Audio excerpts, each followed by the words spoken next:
काफ़ी समय बाद मिले हम, महाशिवरात्रि के मंगल अवसर पर घंटों का समय निकालकर। पता था कि जब बातें निकलेंगी तो दूर तलक जाएंगी, वर्षों पुरानी यादें फिर ताज़ा हो जाएंगी। मेरा ये रत्न सा दोस्त कॉलेज के दिनों से ही काफ़ी खास रहा है। सुकून के साथ इसके विचारों को सुनेंगे तो लगेगा कि जीवन के यथार्थ को कितने सरल रूप में पेश कर रहा है।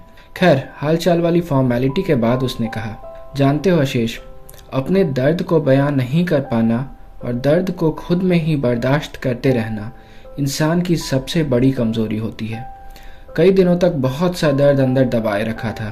सोचता था खुद में ही झेल लूँगा, पर रहा नहीं गया।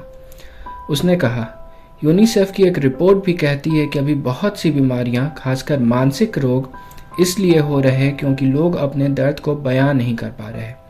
अपनी बातों को यूं ही वो किसी न किसी रिपोर्ट, लेख, शायरी या कविता के साथ परोसता था, जिससे उसके शब्दों में अलग वजन रहता। कहा, बहुत समय से सोच रहा था तुमसे मिलूं, बातें करूं। तुमसे अलग जुड़ाव है जो किसी और से नहीं आ पाता, और इस जुड़ाव की बुनियाद हम दोनों का अपने परिवार और करीबियों के प्रति लगाव और जिम्मेवारियां निभाने की आदत है। शायद याद है, कॉलेज के दिनों में हर छोटी बड़ी छुट्टियों में कोई घर आए या ना आए, पर हम दोनों को जल्दी रहती थी घर वालों से मिलने की। और ज़िंदगी की व्यावहारिकता हो या भावनात्मक पहलू, हम दोनों के विचार कितने मिलते रहे हैं।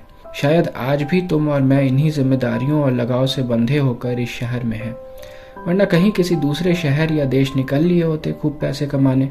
फिर जब उसने पिछले वर्ष के संघर्षों को बताया तो मुझे लगा कि ईश्वर भी कभी कभी कितनी कठिन परीक्षा लेता है, और उन लोगों से ही क्यों लेता जो सहज भाव से दूसरों को बिना चोट पहुंचाए अपना जीवन जी रहे। फिर मुझे जुबीन नौटियाल के उस गाने की पंक्तियां याद आईं, कान लगा के बातें सुन ले सूखे हुए दरख्तों की, लेता है भगवान परीक्षा सबसे प्यारे भक्तों की। एक प्रश्न है गहरा जिसकी हरि को थाह लगानी है, तेरी श्रद्धा सोना है या बस सोने का पानी है। शायद यही रहा होगा। ये सब सुनकर मुझसे रहा ना गया।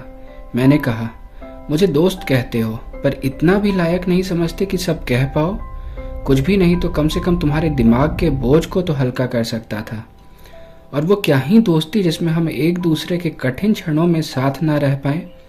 स्वभाव तो अच्छे के लिए बदला भी जा सकता है ना। उसने कहा, यही सब सोचकर तो तुम्हें 2.5-3 घंटे निकाल कर मिलने को कहा था, और अब से कुछ भी होगा तो तुम्हें ज़रूर बताऊंगा।